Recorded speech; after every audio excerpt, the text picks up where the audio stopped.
What if I told you that understanding yourself better could actually make your anxiety worse? I know that sounds completely backwards. We're always told that self-awareness is the key to happiness, right? Know yourself, and you'll be free. But here's the thing nobody talks about. Sometimes, the more you understand about yourself, the more trapped you feel. And I'm going to show you exactly why that happens, and what you can do about it. So, let's be real for a second. Self-awareness has become this massive trend. Everyone's journaling, everyone's going to therapy, everyone's doing shadow work and trying to figure out why they are the way they are. And look, I'm not saying that's bad. Self-awareness can be incredibly helpful. But there's a dark side to it that nobody really talks about. Because once you start seeing your patterns, once you start understanding your triggers, once you know exactly why you do the things you do, something weird happens. You start watching yourself like a hawk. Every single decision you make, every emotion you feel, every thought that crosses your mind, you're analyzing it. And that's where the anxiety creeps in. Let me give you an example. Say you realize through therapy or self-reflection that you have abandonment issues. Cool, right? Now you know why you act clingy in relationships. But now every time you text your partner twice in a row, you're thinking, oh God, I'm being clingy again. That's my abandonment issues talking. I need to stop. Or maybe you've learned that you're a people pleaser. Great insight. But now every time you say yes to something, you're second-guessing yourself. Am I doing this because I want to? Or because I'm trying to please people? See what's happening? The awareness isn't setting you free. It's creating this constant internal commentary that never shuts up. Psychologists actually have a term for this. They call it hyper-reflection. It's when you become so self-aware that you're basically stuck in your own head, overthinking every little thing. And the ironic part? The more you try to fix yourself based on these insights, the more anxious you become about whether you're doing it right. Think about it like this. Imagine you're walking down the street, just walking normally. You've been doing it your whole life, no problem. But then someone points out that you walk kind of weird. Maybe your left foot turns out a bit, or you swing your arms too much. Now you know. Next time you walk, you're hyper-focused on it. You're trying to correct it. But because you're thinking about it so much, you actually start walking more awkwardly than before. That's what happens with self-awareness and anxiety. The knowledge itself becomes the problem, and here's where it gets even more complicated. When you're self-aware, you also become aware of all the ways you could mess up, all the ways things could go wrong. You start predicting your own behavior. Oh, I know I'm going to get anxious at that party. I know I'm going to say something stupid in that meeting. I know I'm going to overthink this conversation later. And guess what? You usually do, because you've basically created a self-fulfilling prophecy. This is what therapists call anticipatory anxiety. You're anxious about being anxious, and your self-awareness is fueling it because you know exactly how your anxiety works. You know your triggers, you know your patterns, so now you're constantly scanning for them, waiting for them to show up. And that scanning, that's exhausting. That's what keeps your anxiety alive. There's also this pressure that comes with self-awareness. Once you know better, you feel like you should do better. And when you don't, when you fall back into old patterns, the shame hits different.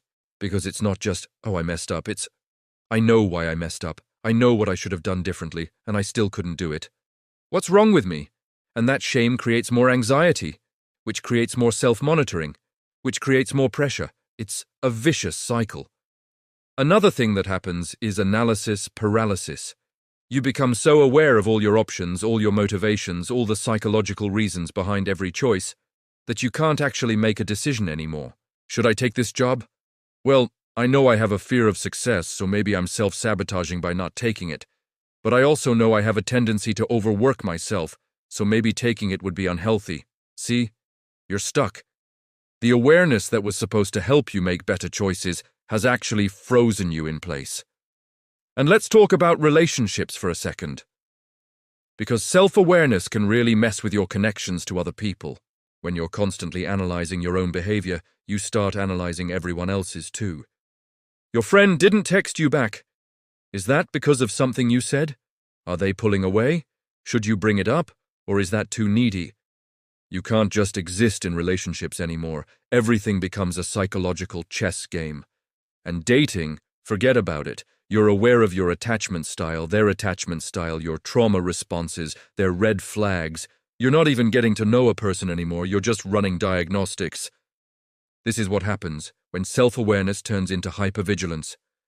You're so busy monitoring everything that you forget to actually live. Now, I want to be clear about something. I'm not saying self-awareness is bad. That's not the point here. The point is that there's a tipping point. There's a line where healthy self-reflection becomes unhealthy rumination. And a lot of us have crossed that line without even realizing it. So how do you know if you've crossed it? Here's a simple test. Does your self-awareness lead to action and growth, or does it lead to more anxiety and paralysis? If you're gaining insights and then using them to make real changes in your life, to set boundaries, to communicate better, to choose healthier patterns, that's healthy self-awareness. But if you're gaining insights and then just using them to beat yourself up, to overthink every decision, to predict all the ways you'll fail, that's the dark side. So what do you do about it? How do you dial back the self-awareness without losing the benefits? First thing, you need to give yourself permission to not analyze everything. Some thoughts can just be thoughts. Some feelings can just be feelings. You don't need to dig into the why behind everything. I know that's hard, especially if you've been in therapy or you're really into personal development. We're trained to look for meaning, to find the root cause. But sometimes you're just having a bad day. That's it. No deeper meaning. Second, practice self-compassion instead of self-analysis. When you catch yourself falling into an old pattern, instead of spiraling into why you did it and what it means about you, just acknowledge it with kindness. Oh, I'm doing that thing again. That's okay. I'm human. Let me try something different now. That's it. No deep dive.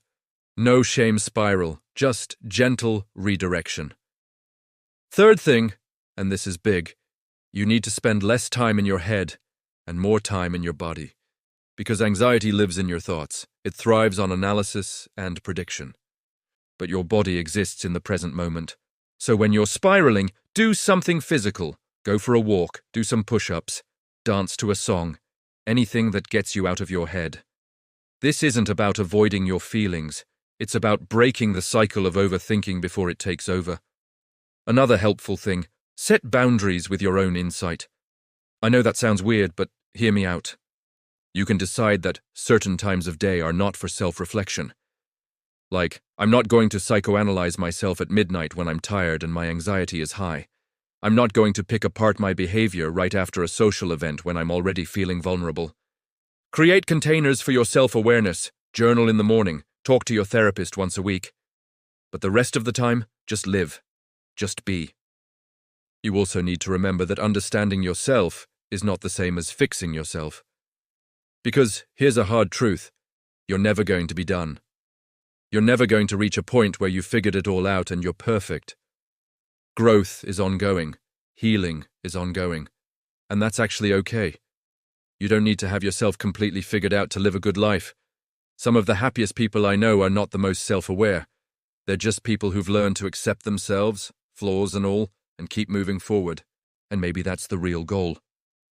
Not to understand every little thing about yourself, but to develop enough self-acceptance that you can exist without constant self-monitoring. Because at the end of the day, life is happening right now. And if you're too busy analyzing yourself to actually experience it, what's the point? So, here's what I want you to take away from this.